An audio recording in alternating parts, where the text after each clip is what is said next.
The title is based on Homer's The Odyssey. On their way home from the Trojan War, Odysseus and his crew are blown onto the shore of the island of the Lotus Eaters. There, the crew partake of the lotus flower that everyone eats and become so intoxicated that they forget about ever returning home.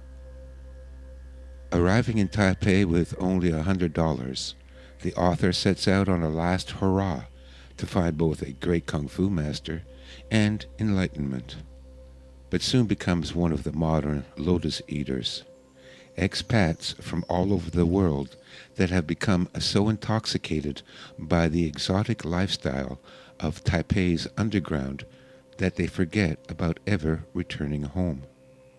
What begins as a quest for meaning descends into hedonism and ends in a classic Greek tragedy of madness, murder, and suicide.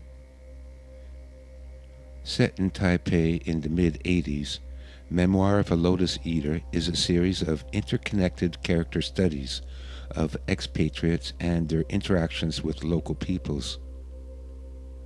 In his travels, the author encounters a diverse host of little-known characters that include showgirls, triad bosses, nightclub owners, Vietnam vets, prostitutes, drug smugglers, kung fu masters, murderers, movie stars, diplomats, and business executives. Not your typical travel memoir. Memoir of a Lotus Eater is a gritty, true-life view of obscure and little-known backwaters of exotic culture. The Blue Angel Club was halfway between the red light district and my apartment, and I had passed it numerous times without going in. While I seldom tired of slumming in Sugar Daddy Road, there were times that I did appreciate an opulent background for my drug-fueled, self-obsessed brooding and morbid nostalgia.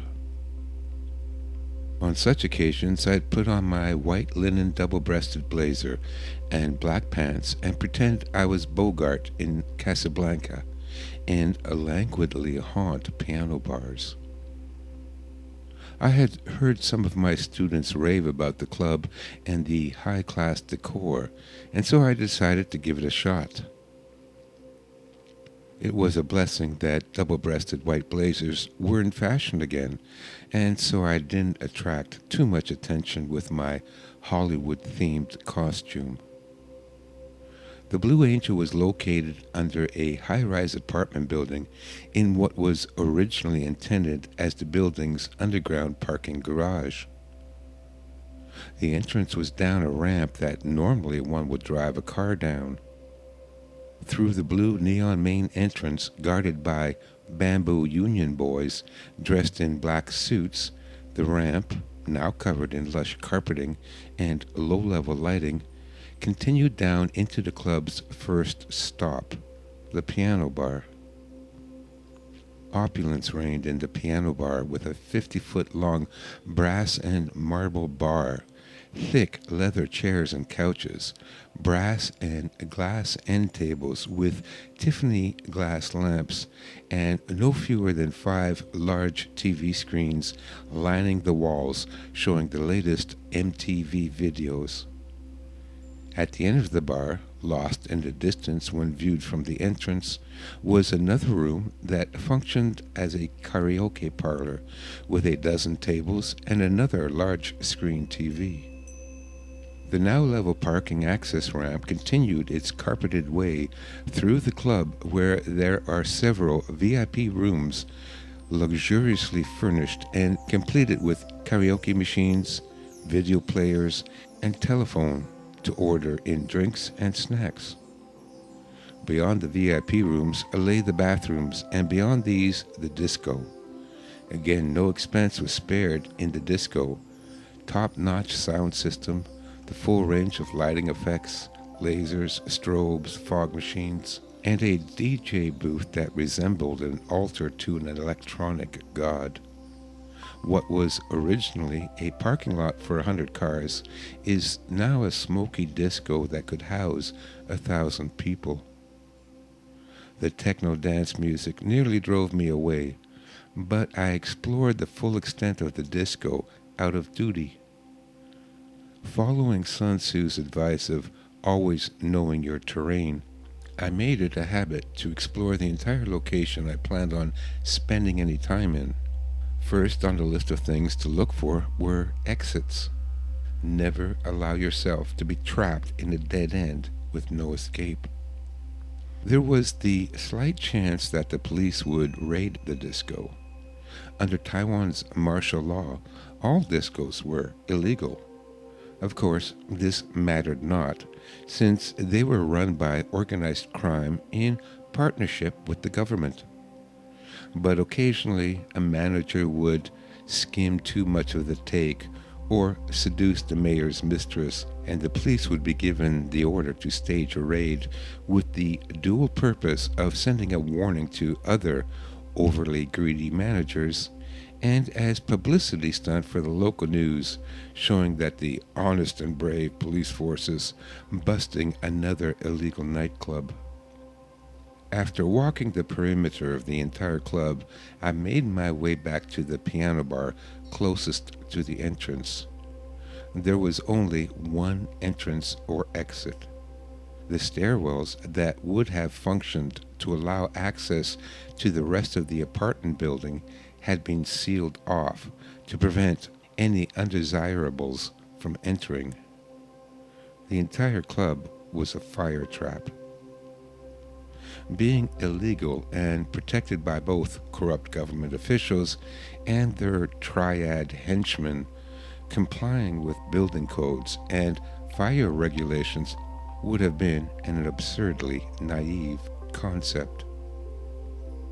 Having recently experienced a 6.3 earthquake that had collapsed a few of the older buildings in the city, sitting in the underground fire trap with only one way out made me nervous. I took a seat at the end of the bar where I could see the exit ramp, and if things started shaking or smoking, I could cross the distance in 10 seconds. I quickly ordered a double shot of whiskey and beer chaser.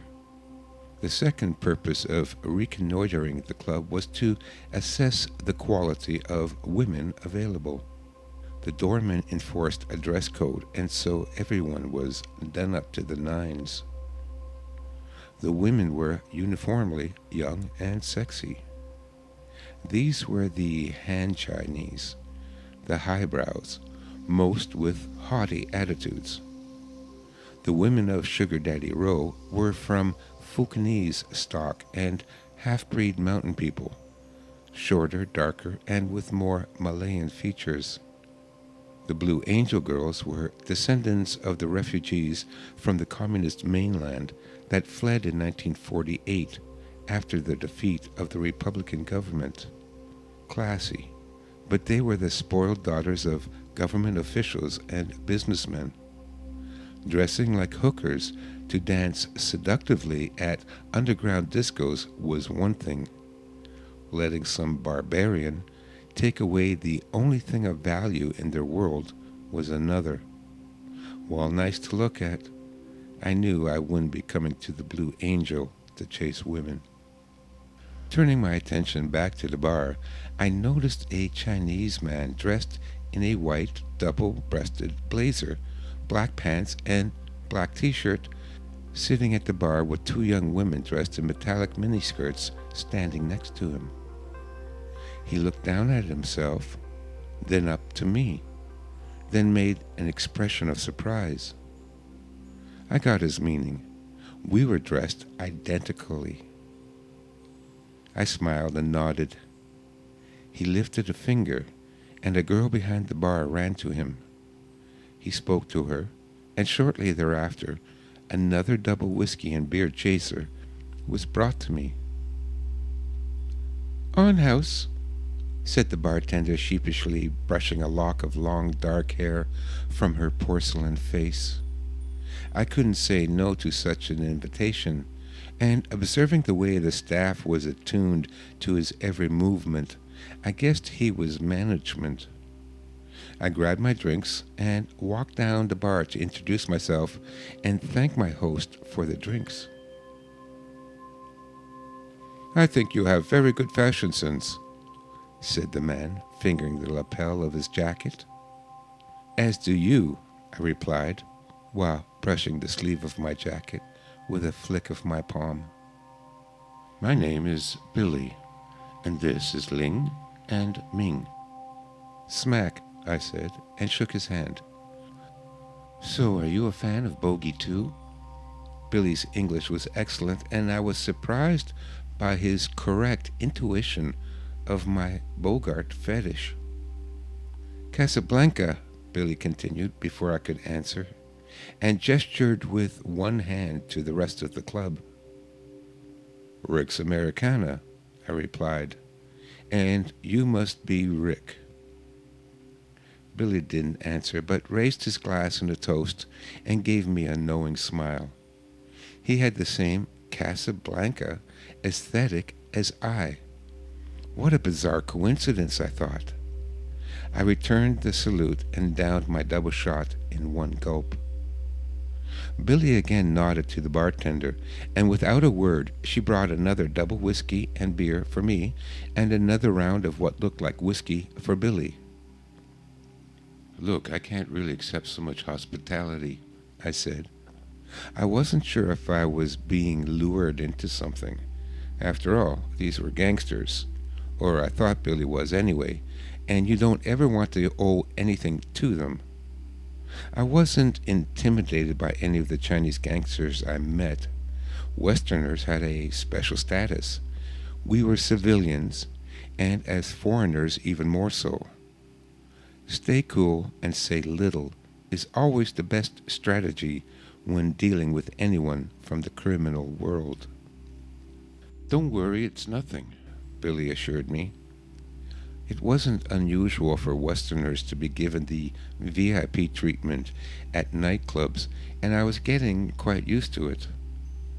Younger Taiwanese adore Western culture, especially the music and fashion. For a nightclub to be frequented by Westerners meant, in the eyes of the Taiwanese club crowd, that the club was cool, and thus our presence gave it a cachet that was good for business. Many clubs would hand out VIP cards to expats. These plastic cards entitled the bearer to a 20% discount, and if the waitress didn't already know who you were, flashing the card would have her running even faster, and the bartenders pouring a little extra into the shot glass. I thought Billy was too debonair to be a gangster.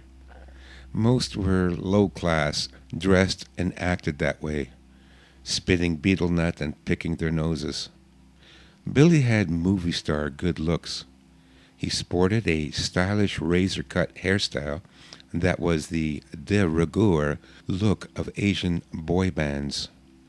Dressed well, but without the ostentatious Rolex watch and gold chains, and his body language showed confidence, probably some kung fu training. Unlike the image portrayed in contemporary Hong Kong gangster movies, real gangsters were much too lazy to learn any real kung fu. We exchanged some small talk, and I tried to read him. He had to be working with the mob, but perhaps in a way that Wendy and Michelle, who ran the Shaolin Club. There, the mob handled the heavy work, took most of the profits, laundered and embezzled what they could, but the girls were otherwise free to run the day-to-day operation. I knew all this because Edgar was dating a hostess from the Charlie Brown Club, and she gossiped incessantly about all the inside scandals and shenanigans of Sugar Daddy Row. Richard and some of the old expat reporters for the AP filled in assorted details about Taiwan's cultural underground. Another source of intelligence was an expat newspaper called The Grapevine. It featured a weekly gossip column that was written under the pseudonym of Archibald Hornblower. It was a constant guessing game who, Archibald Hornblower really was, since he had good inside information on the city's dirt, even mentioning our gang's notorious partying in one column, and so we had to have met him. The expat crowd was not that large after all. So where do you usually hang out? Billy asked me after I mentioned that this was my first trip to the Blue Angel. Down in Sugar Daddy Row, mostly at the Shaolin pub. Well then, you must know my girlfriend, Michelle. Wha? Michelle is your girlfriend? I had adopted the Chinese expression of saying what without enunciating the consonant. Yes, she is beautiful, isn't she? Yeah, she's gorgeous. You're a lucky guy. I was glad for the idea that Michelle was with such a charming fellow as Billy, rather than the gangster scum I imagined her to be the property of. Michelle was sweet and stunning and sexy. I had proposed marriage to her across the bar several times, both shit-faced and stone-cold sober. She always gently brushed me off, explaining that she had a rich and famous movie star boyfriend. So you are the famous actor then? I asked. Having friends in common is an important part of Chinese culture, and the fact that I knew Michelle aided in the bonding process. Oh, I wouldn't say that, Billy chuckled. I have a small part on a soap opera, but I'm only famous with some middle-aged Chinese housewives. I'm sure Michelle made it sound much more than it really is. So, if you're an actor, why are you working here? Chinese show business is not like it is in the West. We don't get paid like they do in Hollywood, Billy said with some resignation. I didn't continue the line of questioning. I knew a little about the entertainment industry in China from a historical point of view. Until recently, entertainers were the lowest rung of Chinese society. They often lived a nomadic lifestyle and had to supplement their income with prostitution, both the female and male performers. The nomadic lifestyles made being an entertainer a good cover story for escaped criminals and revolutionaries. These associations made all entertainers suspected subversives. One of the legends surrounding the style of Kung Fu I studied in Hong Kong claims that the style was adopted by a group of traveling entertainers who plied their trade from sampans traveling the southern rivers. Kung Fu and Peking Opera were like brother and sister. I pulled out a spliff I had brought and held it up for Billy. Should I spark this up? Most Chinese had no knowledge of marijuana, and we often smoked a joint in a public restaurant or bar with no one noticing.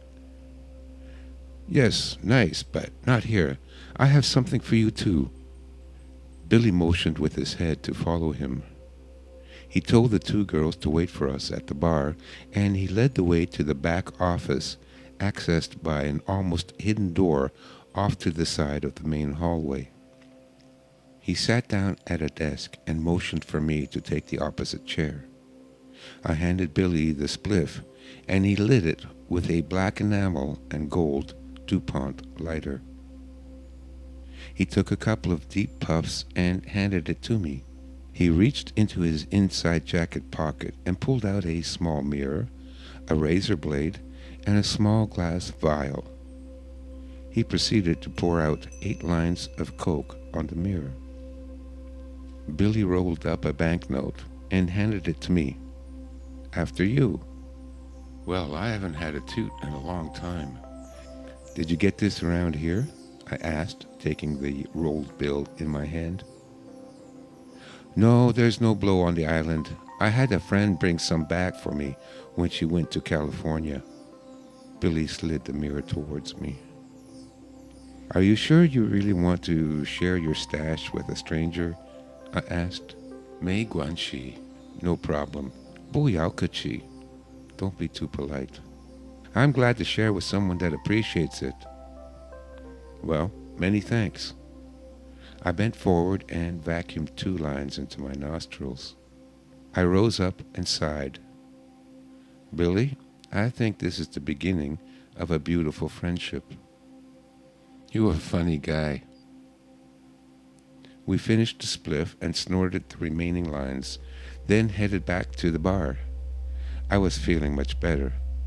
The coke, the dope, and the 4 shots of whiskey and 2 beers made me stop worrying about the earthquakes and fire traps. Billy ordered another round of drinks. On house. I stopped pretending to object. The effects of cocaine negated the drowsy effects of the booze, and I could have downed a 26er of whiskey and barely noticed. So you're here for the plentiful poontang and cheap drugs. What else do you do? Billy continued our conversation. I told him about my studies. I gave Billy points for not doing the obvious. Most men hearing about my kung fu training react by assuming a ridiculous fighting pose and start making monkey noises. I've seen about 700 men do this, and each one was an idiot. The truth is, most men are cowards. The kung fu pantomime everyone does is a version of dissipative behavior, burning off nervous energy through irrational actions to avoid having to face a perceived threat. A confident, or is it brave, man would not feel threatened, and therefore would not feel the need to react. That's funny. I was telling Ming that you moved like you knew kung fu, replied Billy. This was noticeable to anyone that had achieved some level of skill in the martial arts. There is a certain method of locomotion, the way you roll off your feet as you walk, heel, ridge, ball, that is solid yet fluid. That Billy noticed confirmed to me my earlier suspicion that he had had some training as well. That's funny. I was thinking the same about you. I learned a little bit of kung fu at school, Billy said deferentially, while shrugging his shoulders. You didn't by any chance go to a Peking Opera school, did you? Billy's jaw dropped in mock shock. Boy, you are good. Well, it explains what I've been trying to figure out about you. I was on a roll. I was trying to cold read Billy, and had hit it pretty close. It was a skill that required knowledge of the human condition. One must observe both the verbal and nonverbal body language to determine the type and quality of the character one was dealing with. Interesting. And what is that? Billy did not betray the least sign that he was, or would be, threatened by my insights. Well, I know you must have a connection with the mob in order to manage the club, but you have a legitimate job, and you are also much too classy to be a real gangster. So what kind of Chinese education would produce both a gangster and a movie star? Peking Opera School, Billy answered my question and burst out laughing. The Peking Opera school system is a bizarre medieval Chinese institution that is both benign and diabolically evil. It is a cross between an orphanage and a boarding school, where poor parents would send an unwanted or unaffordable son, since it was cheaper to pay the opera school for room and board than to raise the child themselves. Because they occasionally took in orphans, there were also charities. The curriculum was a severe regime of gymnastics and a stage version of kung fu, with only a little academic study. The beatings and cruel punishments handed out were legendary. Graduates had few options in the modern workplace. You know what they say about Peking Opera School? Asked Billy. I shook my head, but I already knew. There are only 2 career choices, movie star or gangster. That explained Billy's career. His stage training and good looks landed him a part on TV. However, for most of his classmates, they would have ended up gangsters. That they would use an old schoolmate like Billy to front the club and who had the cachet of being a local celebrity made perfect sense. He was someone they could trust even if he wasn't in the gang exactly. It also explained his kung fu trained body language. Both of us having studied kung fu was another connection and an important one. Many of the old-style kung fu schools also functioned like a Masonic lodge. There were secret handshakes, symbols, and catchwords to indicate that one was the member of that style of kung fu. In dynastic times, these fraternities were often the source of anti-government movements and rebellion. More recently, some devolved into organized crime families, as in the origins of the modern triads. I had studied under a couple of the old-time masters and knew more of the lore than most. This made my meeting with Billy similar to a Mason meeting a fellow Mason. One of the hostesses came over to Billy and whispered in his ear. His mood became serious, and he looked towards the entrance. I followed his gaze and saw a group of 5 men walk in. They wore loud silk shirts draped with gold chains, black pants and shoes, and white socks. They all had their hair greased and combed back. Their body language betrayed a readiness for violence. "Listen, I have to go. Why don't you come back next Saturday? It's my birthday." "Well, there's another coincidence. It's my birthday too." This was true. "What year?" 57. "Me too." "Look, I'll let you go, and I'll see you Saturday," I said, since I could see Billy getting anxious to attend to business. We shook hands, and I left walking past a group of gangsters, pretending I didn't notice them, but watching them from the corner of my eye. Outside it was pouring rain and cold. I was surprisingly relieved to be out of the underground disco bunker. I put on my vinyl raincoat over my blazer, and then a poncho over that. It was still early, so I decided to go to the nearby Dinghao night market to wander around and take advantage of my extreme intoxication to revel in the neon. Neon always looks so cool in the rain when you're stoned. I first bought another 2 cans of beer from a night vendor's cart parked under the awning of a nearby hair salon that was closed for the night. I sat on my motorcycle and pulled my poncho up and over my head to create a tent-like shelter over myself. I pulled out another spliff and, first drying my wet hands under my armpits, lit it with a Bic lighter. I left just a slit of my poncho open to see through and blow out puffs of smoke. I finished the spliff and drank the beers before walking down the alley to the market. Dinghao Market was a warren of narrow alleyways lined with shops, each lit up with neon and Christmas lights, and each with a portable radio blaring distorted Chinese pop tunes. Hundreds of people crushed and cruised along the market's narrow arteries. In the center was a food court, actually a parking lot, inhabited by dozens of portable food stalls.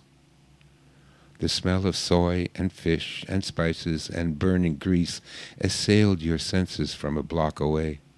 The rain kept pouring, and I wore my poncho's hood low over my face and buttoned the rain jacket collar up over my mouth so that only my eyes showed. I imagined myself a medieval Japanese Yamabushi, wandering swordsman who traveled incognito, wearing a large basket-like hat that covered their entire heads. I felt quite snug, listening to the patter of raindrops on the poncho, like lying in a tent at night during a rainstorm. There was a strange dichotomy wandering the night markets that always gave me an emotional rush. On the one hand, I was utterly and completely alone, 10,000 miles from home, in an obscure corner of a backwater city in a strange land. No one knew where I was, or what I was doing. It felt hauntingly empty and sad. Yet, at the same time, I was immersed in bustling, vibrant humanity. There was always something interesting to see and do, and life rushed around you like a whirlwind of lights, smells, sounds, and sexy girls. "What the fuck have you been taking?" Richard asked me when I arrived at the Plowman's on Sugar Daddy Row. "Whatever do you mean?" I replied. I wasn't going to tell Richard I had snorted some lines with Billy, because I'm sure he'd be over there in 10 minutes begging Billy to sell him his stash. "Your pupils are fucking dilated." I have no idea what you're talking about." "So, where have you been?" Richard changed tact. The Blue Angel." "Oh, did you meet Billy?" "You know Billy?" "Yeah, everyone knows Billy." Richard rolled his eyes as if he was talking to an idiot. "Did he lay out a few lines of coke for you? That would explain your pupils." "What? You have spies everywhere?" I remembered there were no secrets in Taipei. "I told you I'm CIA, man." "No, seriously, asshole, how did you know?" It was a mystery to me how gossip traveled so fast. "Because, asshole, I know the girl that smuggled it in for him. She's one of the models that sometimes works for Charlie. She also smuggled in 2 blotters of acid with 50 hits on each blotter." "You mean you have 100 hits of acid?" I said incredulously. Richard's access to drugs never ceased to amaze me. Richard pulled out an envelope from his pocket. Inside were 2 sheets of paper with rows of little elves stamped on them. Richard tore the paper along one of the rows and handed me the strip of paper. When it came to drugs, our gang employed a purely socialist strategy. Whoever found some shared with everyone else. "There's 10 hits on that. That should do you a while, and if you need any more, let me know." "Thanks, buddy. Did I ever tell you how much I love you?" "You're a real fucking junkie, you know that?" Richard pretended to be serious. "If I have drugs, you love me, but if I don't, I'm an asshole." "And your point is?" "The point is, you're a real asshole." Was there any doubt? I placed a strip of paper in my pocket and drank a sip from my beer. "So, what did you think about Billy?" Richard asked, and folded the papers back up and stuffed them in the envelope. "Seems like a great guy. Why?" "You know he's Michelle's boyfriend." "Yeah, he told me. Lucky bastard, eh?" "Okay, I'm going to tell you something that has to be a strict secret between you and me." I nodded. "Billy's married." "Really?" "They can't stand each other. It was an arranged marriage." "I thought that went out of style by now." "Yeah, well, mostly. But it still goes on in the more remote villages.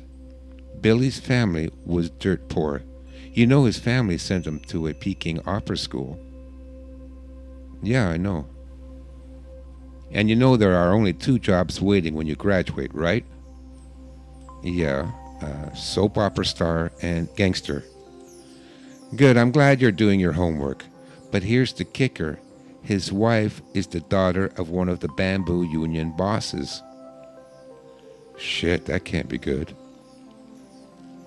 "That's why he works at the Blue Angel.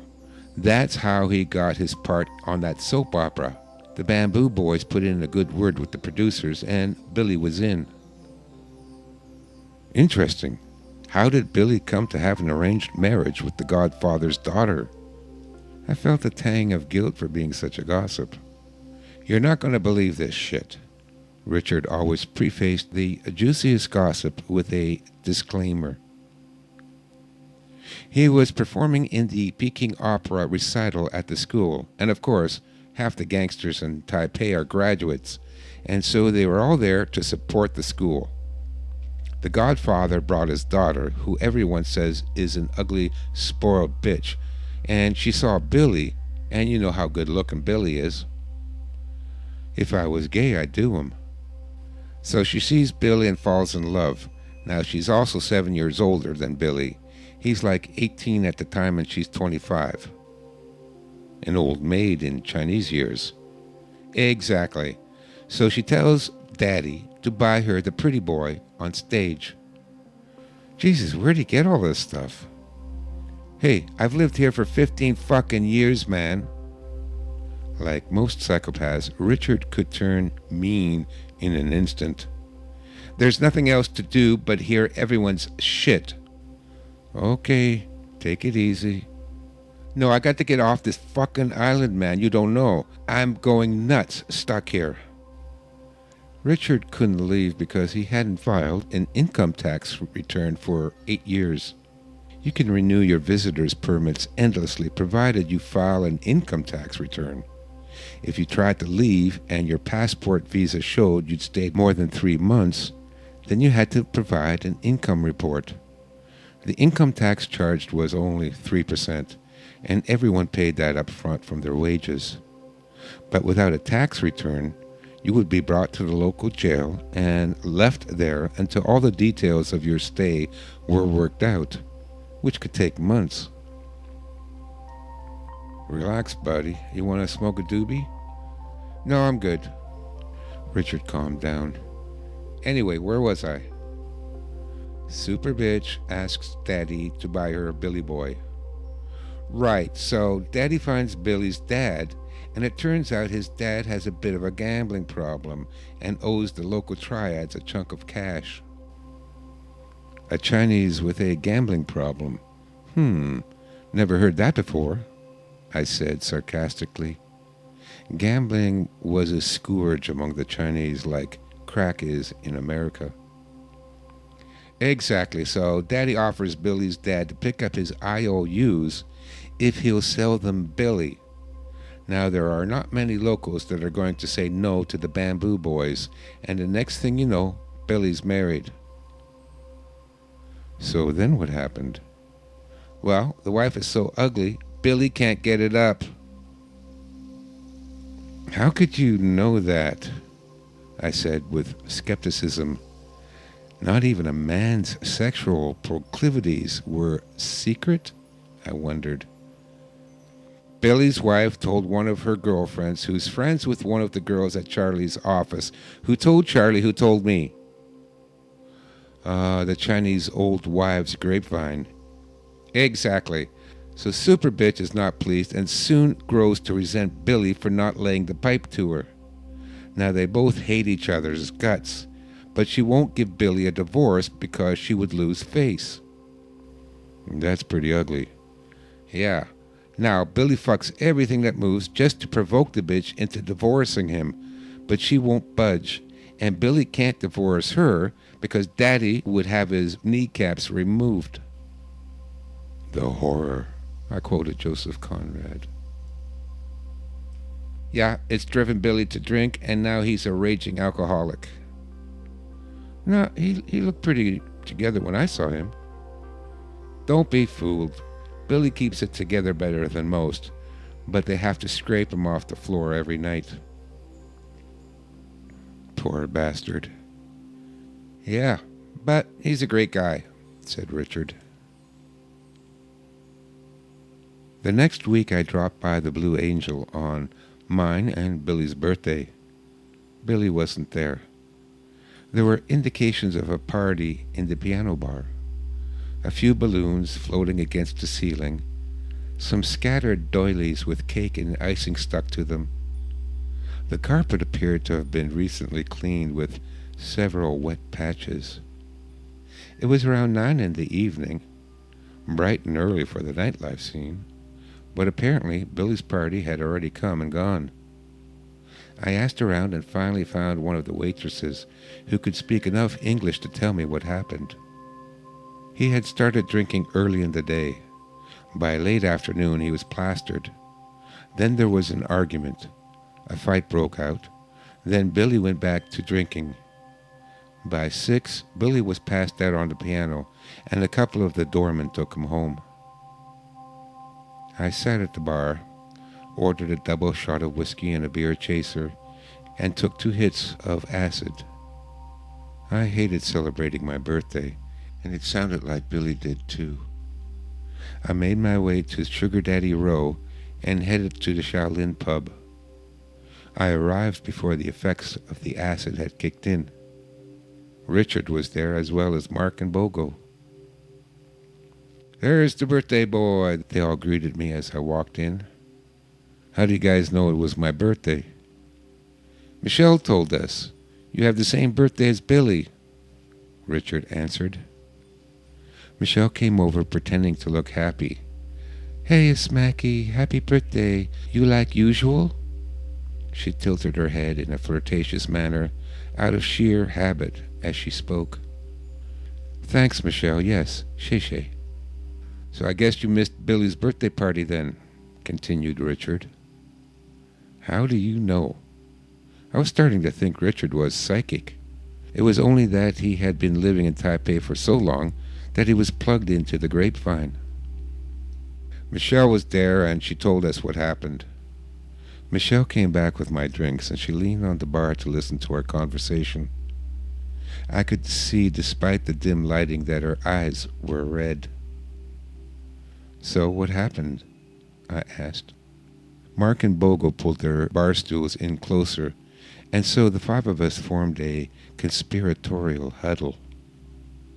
Richard looked at Michelle as if to ask permission to tell the story, and she nodded almost imperceptibly. "Well, Billy got shit-faced early.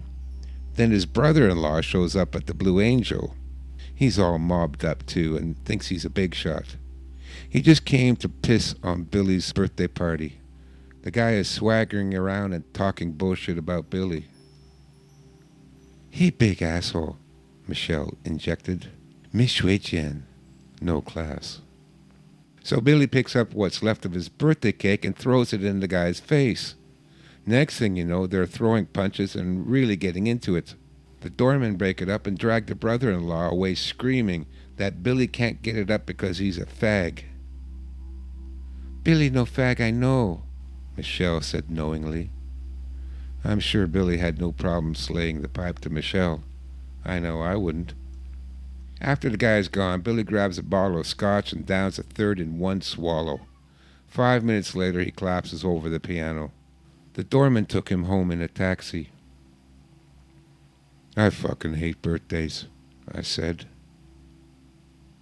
"Yeah, Billy says so too," said Michelle. "Why you guys sad on your birthday? You should be happy." "We're born under a moody star," I explained. Some more patrons arrived at the bar and Michelle went to greet them. "So have you tried the Sid yet?" Richard asked. "Just dropped 2 hits about a half an hour ago." "And you rode your bike here?"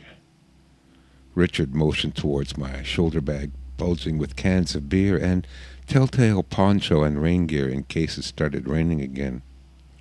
If we were riding our motorcycles, we always carried rain gear.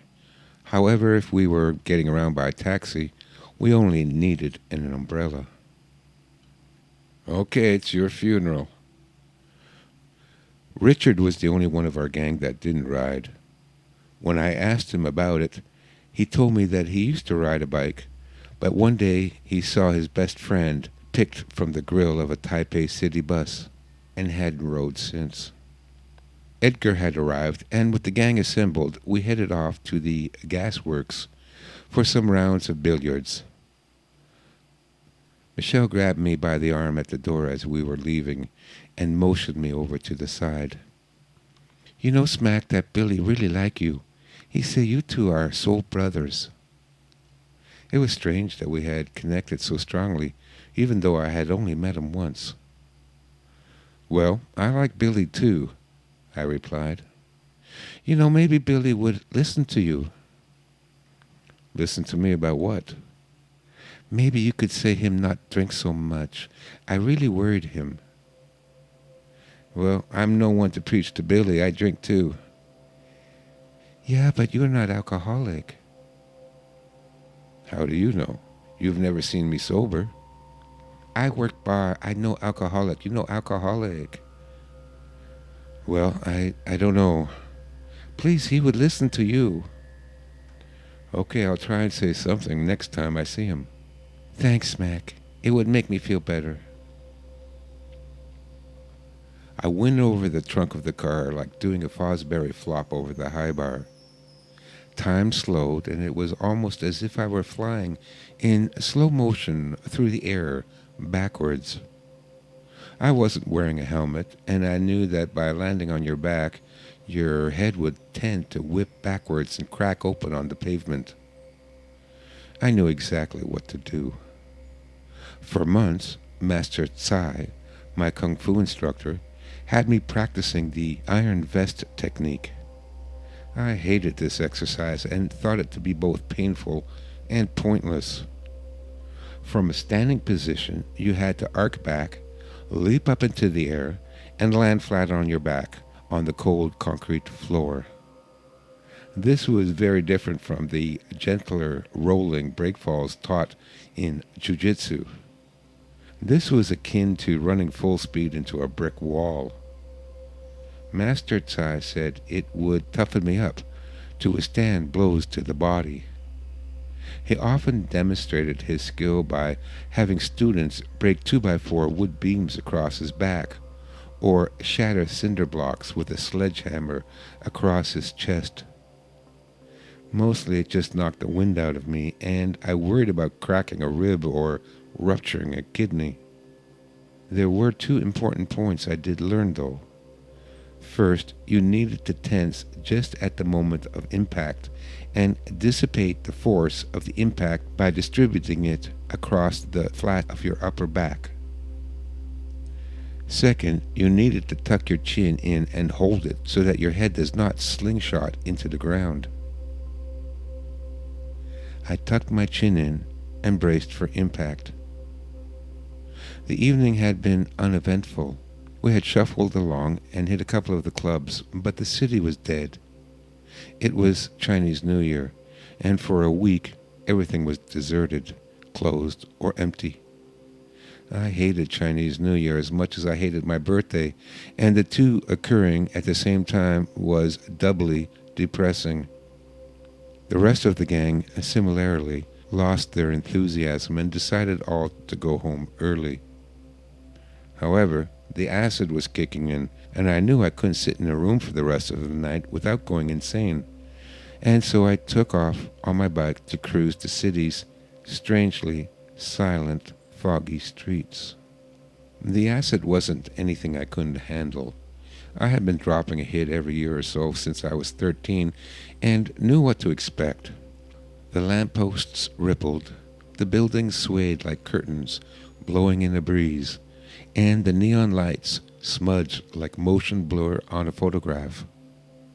My motorbike was no longer earthbound, but now a space vehicle traveling through star clusters a la 2001: A Space Odyssey. It was a good trip, and I meandered through the streets at random, somehow ending up in a junkyard on the outskirts of the city. Here, hundreds of buses were parked in neat rows, front to back, that extended for what seemed like miles. There wasn't any indication of life, no people or animals, just a vast apocalyptic wasteland of rusting machinery. The only movement came from a plastic bag that caught subtle eddies of wind and danced among the hulks, a plastic ghost in a surreal industrial graveyard. Have no doubt that we will all end up here. I rode through the rows as though trapped in a maze. Finally, I stopped and turned off the bike to listen.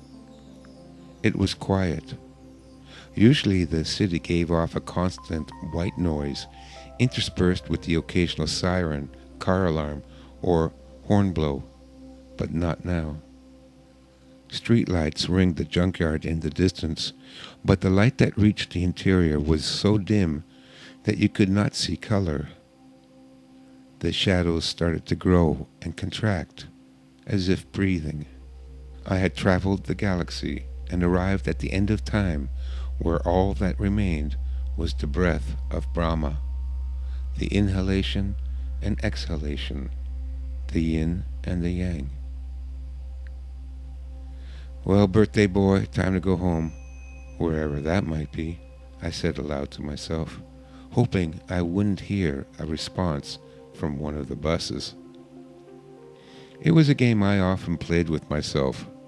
I would ride or walk into the bush or strange city until I had no idea where I was, and then try to find my way back home. Extra points if you could make it back while totally wasted. I kept a survival kit in my shoulder bag, a poncho for the rain, extra t-shirt, extra pack of smokes and lighter, extra joint, a small bottle of 160 proof spirits, 3 cans of beer, and $1,000 new Taiwan note in a hidden pocket in case of a cash emergency.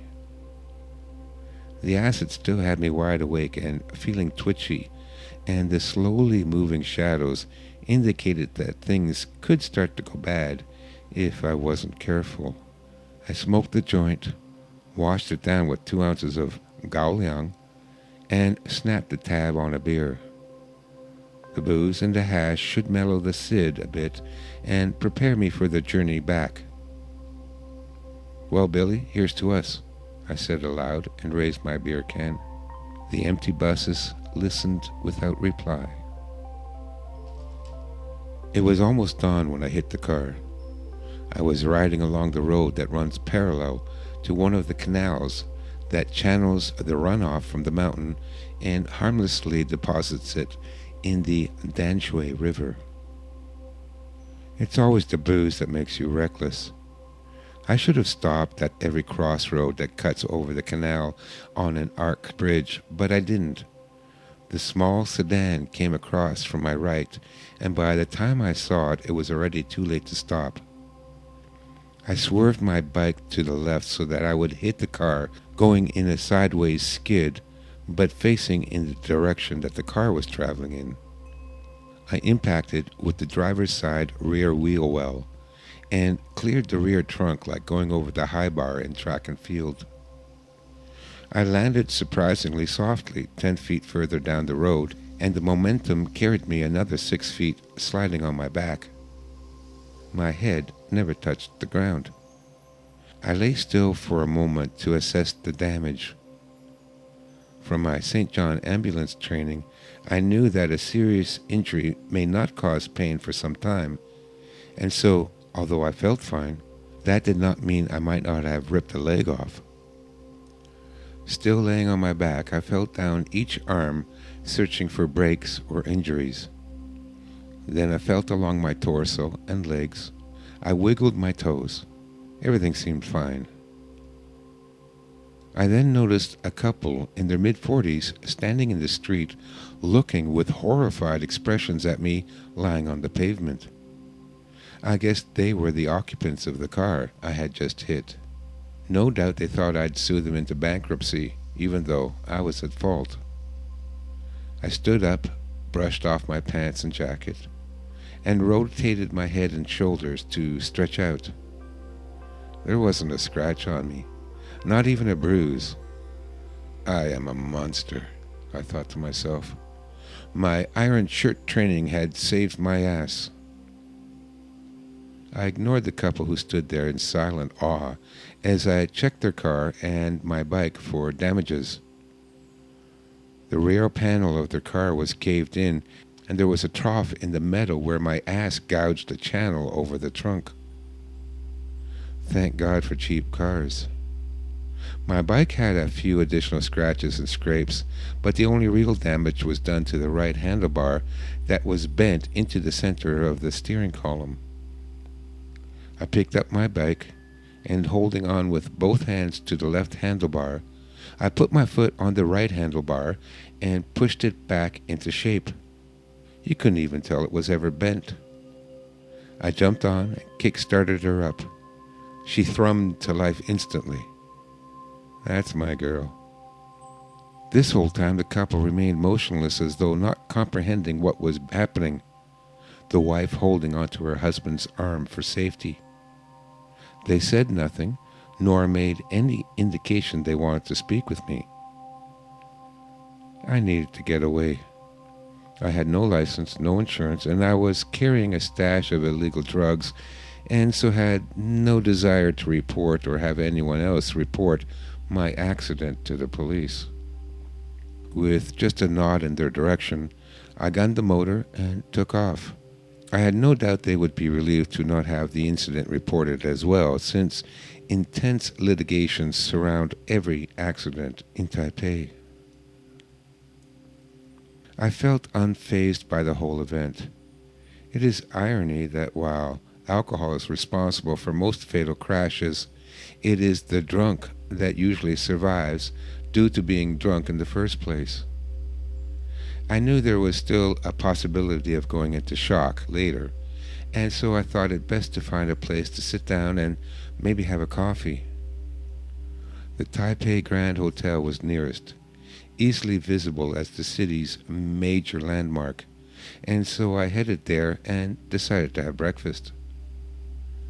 The Grand Hotel was the pet project of the late Generalissimo and dictator Chiang Kai-shek. An over-the-top, luxurious, 30-story tall hotel designed to resemble in every way an ancient imperial palace. The hotel lobby was an immense and opulent affair with 50-foot ceilings supported by dozens of thick red columns and a floor covered in seemingly endless swathes of plush red carpet. Enormous traditional-style Chinese lanterns hung from the ornately carved and gilded ceiling. I arrived at the front entrance, disheveled, dirty, and stinking of booze and gasoline. My bike spewed a thick cloud of white smoke. This did not deter the doorman from racing to open the large Chinese bronze doors and usher me into the lobby with bows. I had breakfast in the Golden Dragon Pavilion, ordering the steak and eggs, and then croissants and café au lait. The wait staff was courteous, but I saw them gossiping in the corner.